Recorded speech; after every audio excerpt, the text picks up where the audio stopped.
I recorded that, and some year or two later, a friend of mine was scolding a little 2-year-old child of hers he loved this chant. He always wanted to hear this chant. And she was scolding him angrily. And he looked up at her and he said, Sri Ram, Jai Ram. he had felt this calmness, and he was trying to pacify his mother with that vibration. Well, it's so that if you can really bring the energy of your voice even up from this chakra, through this chakra, and out through the head, through the forehead, through the spiritual eye, you will find you can get power.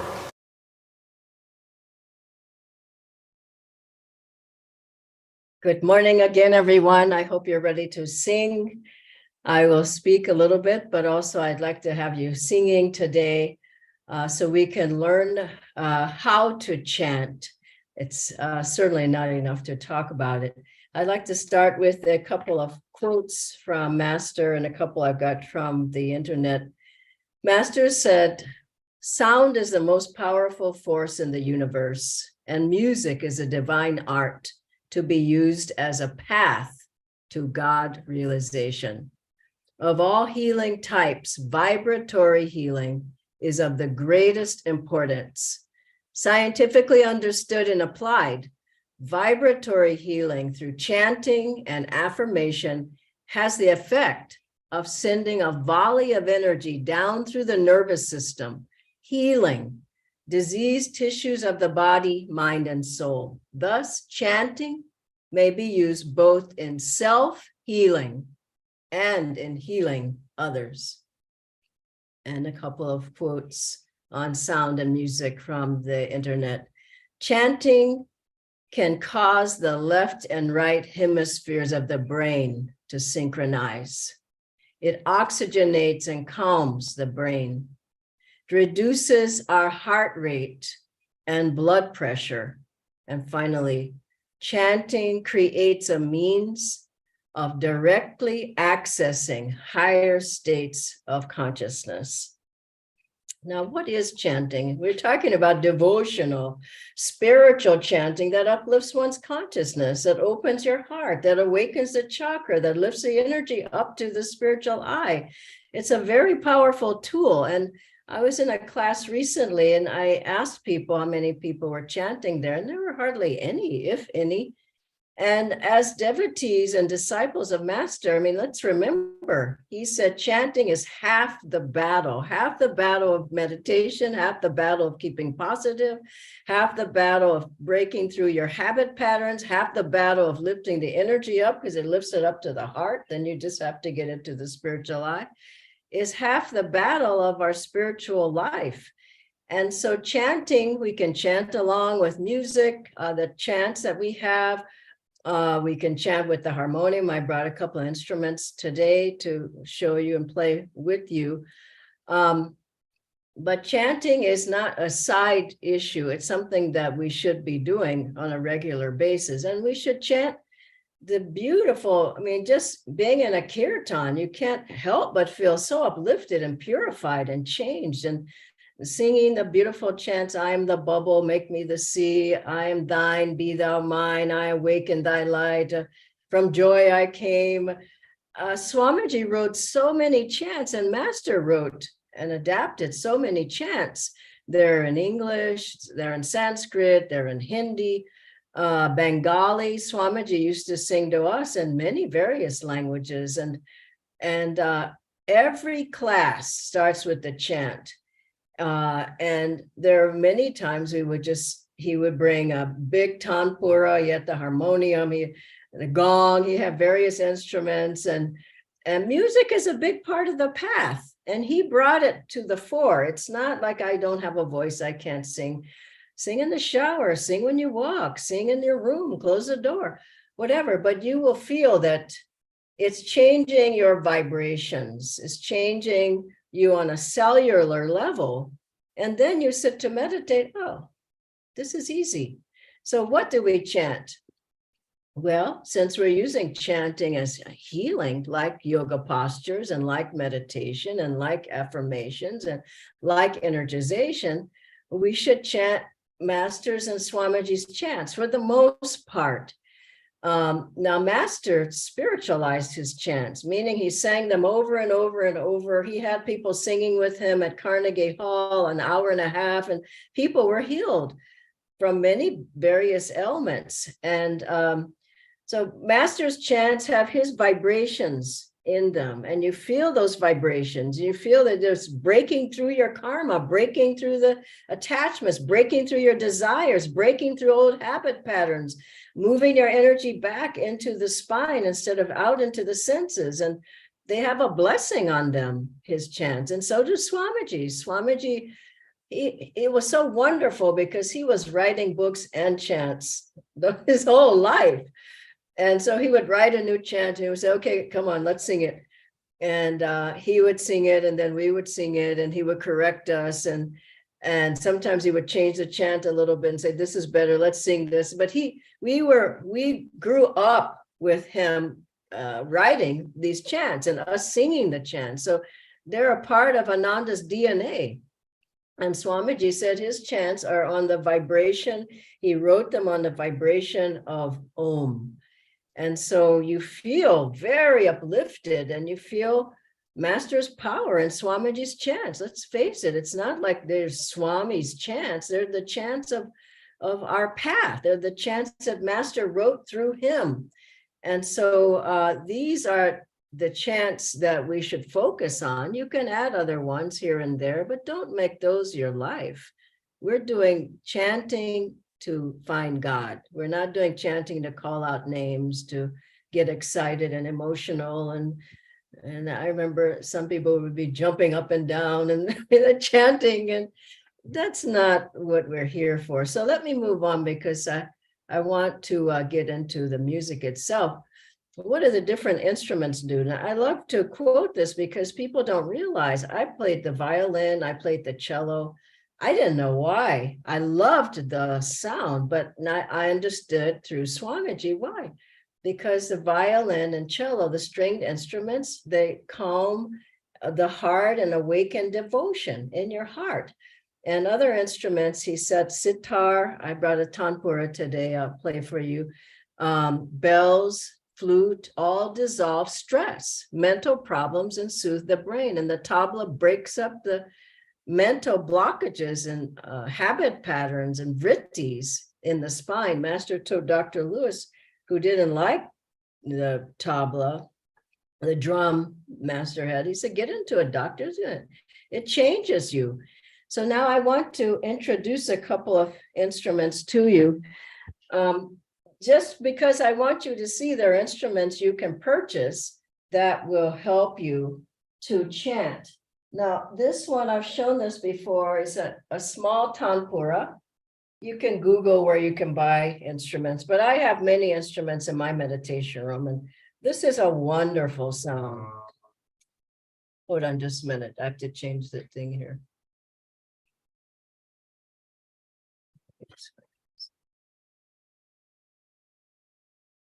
Original sound. Okay, here we go. Okay, sound better now.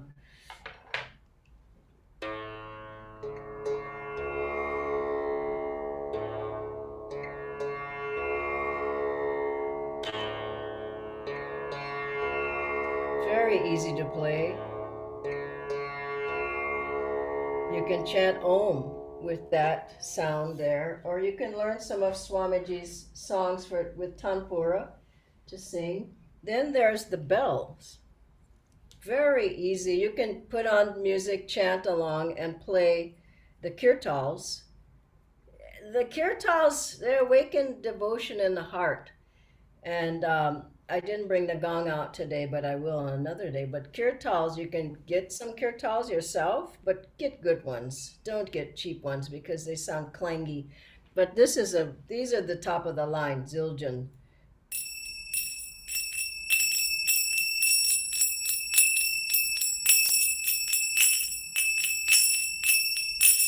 you need to learn how to play them, but you can hear it's a wonderful sound. And I travel with my kirtals, so I can play at the kirtans. And now let me play for you the harmonium. And I want to get your voice warmed up. Let's first do this. Tense your throat and relax it. Tense and relax, because we're going to be singing with the harmonium. Tense, relax, side. This is the energization for the throat. Bring the head down now and inhale. Double breath, open the throat. Exhale. Relax at the back of the neck.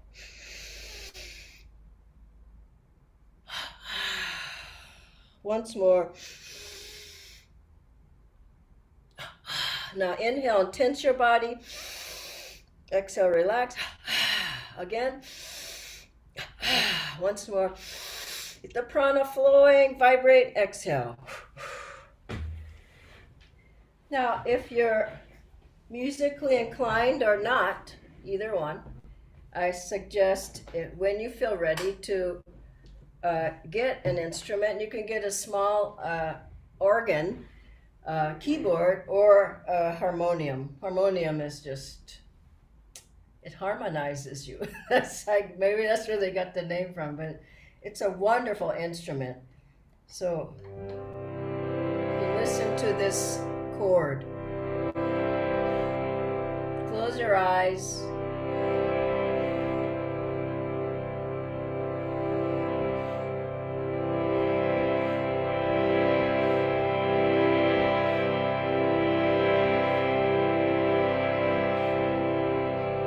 Chant with me, Om.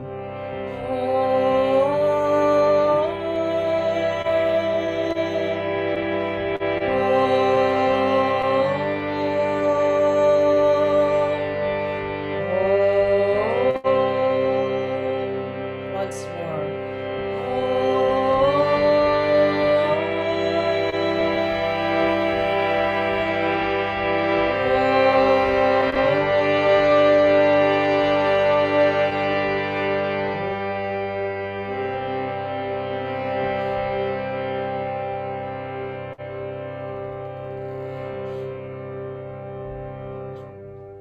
Isn't that beautiful? You can just play that and you just feel so deep in your heart. You just meditate. Meditation's so much easier. Now let's warm up the voice. Then we're going to actually sing along with Swamiji at the end, but we're going to play the scale.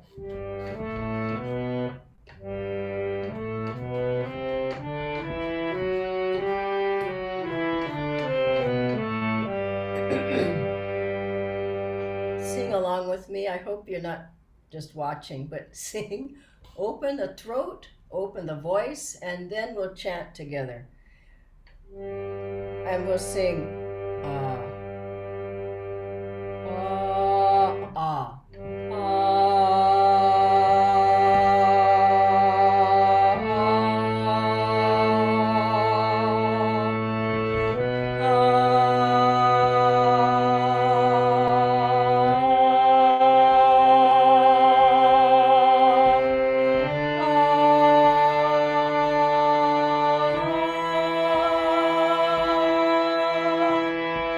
Take a deep breath.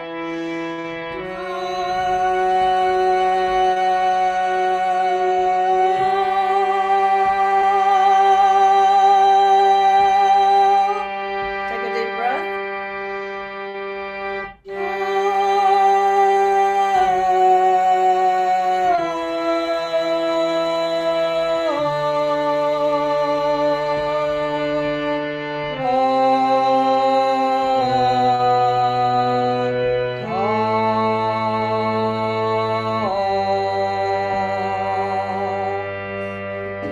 This time, open the mouth wider and sing out. Put your hand on your heart and feel you're projecting out of the heart the energy, vibration, joy, love, singing out. And then we'll project this love out to God in the chant. Open the mouth wide. Take a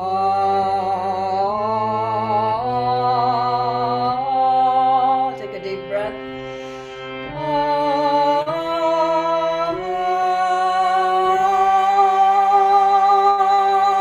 Take a deep breath.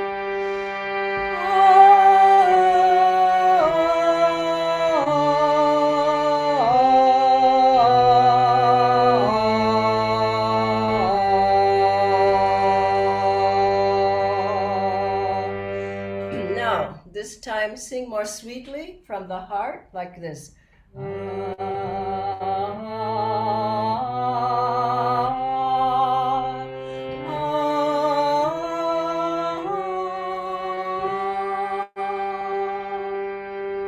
Sing with me.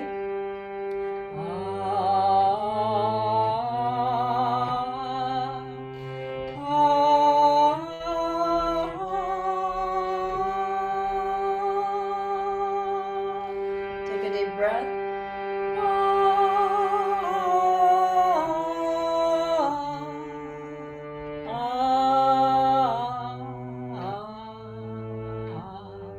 Once more, feel it from the heart. Close the eyes if you can.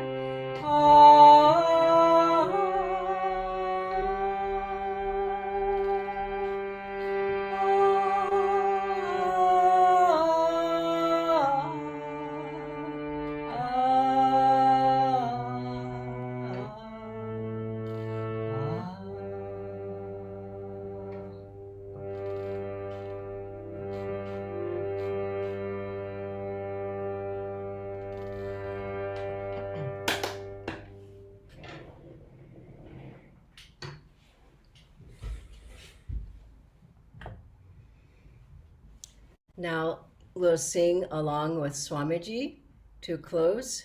This chant is so beautiful. I awake in thy light.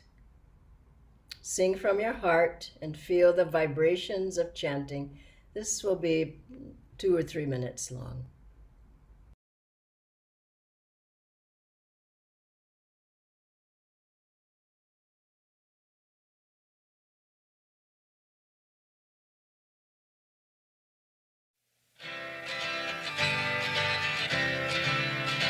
I awake in thy light, I awake in thy light.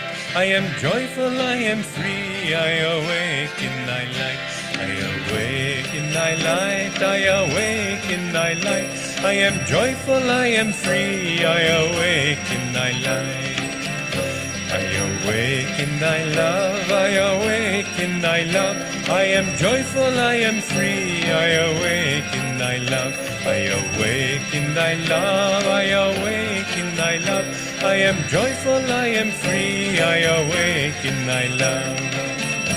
I awake in thy joy, I awake in thy joy. I am joyful, I am free, I awake in thy joy. I awake in thy joy, I awake in thy joy. I am joyful, I am free, I awake in thy joy. I awake in thy light, I awake in thy light. I am joyful, I am free, I awake in thy light. I awake in thy light, I awake in thy light. I am joyful, I am free, I awake in thy light. I awake in thy love, I awake in thy love. I am joyful, I am free, I awake in thy love. I awake in thy love, I awake in thy love. I am joyful, I am free, I awake in thy love. I awake in thy joy, I awake in thy joy. I am joyful, I am free, I awake in thy joy. I awake in thy joy, I awake in thy joy. I am joyful, I am free, I awake in thy joy. I awake in thy light, I awake in thy light. I am joyful, I am free, I awake in thy light. I awake in thy light, I awake in thy light. I am joyful, I am free, I awake in thy light. Let's sit for a moment, gazing up at the spiritual eye.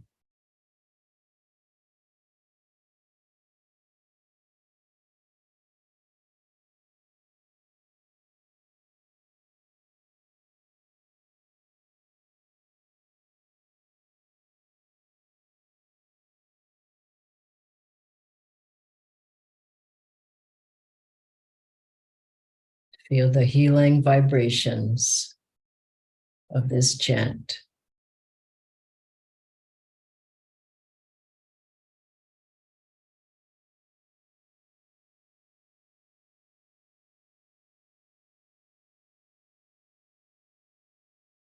Feel your energy lifted up into the heart, and the higher chakras as you gaze upward.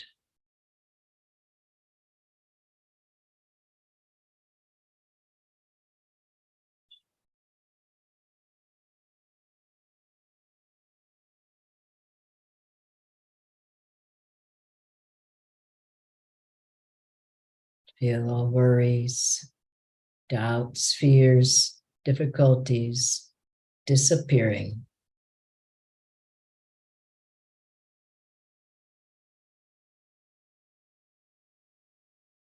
Through the light, love, and joy you felt in this chanting.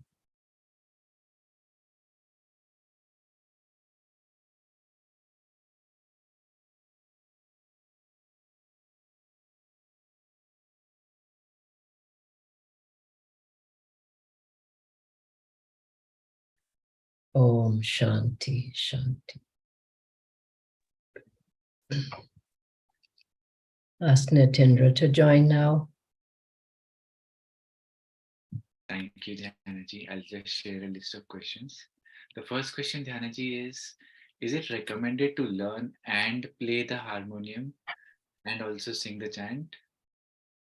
Yes, some people try to escape that, but Swamiji told all of the acharyas at Ananda who gave Sunday satsangs and talks to learn the harmonium, learn some chants, and to chant before their talks. And so that's for sure. And for others, you could feel the power, and just that chant was 2 or 3 minutes long, but it immediately lifts you up. So yes, best if you can learn an instrument, and we teach harmonium, go to your center and you likely can learn there. If not, chant along with the music as we did just now. And you may chant before you meditate, chant after you meditate. I chant all the time. So singing or chanting, and it improves your voice. Some people's voice is so disturbing. It's brittle, or it doesn't have a sweetness to it. Chanting sweetens the voice because it sweetens your heart. And you get rid of a lot of emotions and heaviness and negativity and whatever the things are by just chanting these songs. So use them as healing. Devotional chanting is very healing. Thank you, Dhyanaji. That was actually the next question. So if I don't have a good voice, can I still chant? And how can I actually improve my voice as well? I would say the second part is important. Try to improve your voice. If you do what we did today, just singing out, you have to actually open the mouth. You open the chest, you open the chakras, and you open your mouth to be able to sing well. And voice training is important, especially if you're teaching yoga, you're teaching meditation, you're teaching school, or whatever it is, whoever is speaking needs to be speaking. Swamiji always was speaking from chakras. You could feel the depth of his vibration was so deep, and his voice when he spoke was a blessing, even if he wasn't giving a class. So feel what's coming out is a blessing to people. So try to improve your voice by listening to chants, singing along with them in the car and wherever, if you're going for a walk. Some people can't hit a note for anything, and they need help. So I would say go and seek help. Seek help from the center leader. Somebody there must be able to sing, but if you can hit the note, it's better. It's just much better. And you can hear it in the ohms. When we first came to India, we chant Om, and it was just terrible. It's much better after 20 years almost. But try to hit the note, meaning listen and match. Don't, if the chanting's going on and you're, what are you singing? Listen and match. And don't sing so loud that you're overpowering the kirtan and the person who's leading it. Some people's voice is so loud, it's disturbing. Blend in with, and if you're playing an instrument, don't play so loud that people can't even hear the song, you know, like a bongo drum kind of beating and whatever. So just calm down. I would say calm down and chant from inside. And I've seen people really improve their voices. I won't name any names right now, but I've seen people really improve, and it can happen. So don't say, I don't have a good voice, I can't sing. Sing and your voice will improve. More than your voice, your vibration will improve. If you sing Masters and Swamiji's songs and chants. Thank you for the encouragement, Dhyanaji. One last question. If harmonium is tough for me, then can I chant with other instruments like the tanpura, guitar, or a keyboard? Yeah, some people play the guitar well, and they chant with the guitar. That's fine. Tanpura, this is so easy. And it's not expensive, and harmoniums aren't expensive. Yes, you can play other instruments. The keyboard is the easiest, maybe. Small keyboard, and you know, they have the size, that, you know, big ones too, but keyboard is nice because you can put in headphones, I mean the earplugs or headphones, and nobody else hears the sound of the keyboard, and you can practice. The thing is, here's what people don't want to do. You have to actually sing. You can't sing once a week at the satsang. I sing once a week. That is not going to do it. You have to get into it once a day. Try to sing a chant. Pick a chant you work with all week. Pick a song that you sing. I sing all the way to Gurgaon from Delhi and all the way back. And the driver knows all the songs because I'm singing. I love this. I love music. I love to sing. Now, why? Because I just feel so uplifted and healed and blessed by this wonderful music that Swamiji wrote and masters chants. I mean, I started with TM and I was so dried out because there was no devotion. I got here, I got to master and I heard those chants. I said, I am in. I just felt my heart just opened up. And once I could open up, meditation was easy. As long as I was closed, meditation was hard. So use it as a tool also very much to open you for deeper and deeper levels of meditation. Okay, God bless you all. Bye-bye. Thank you.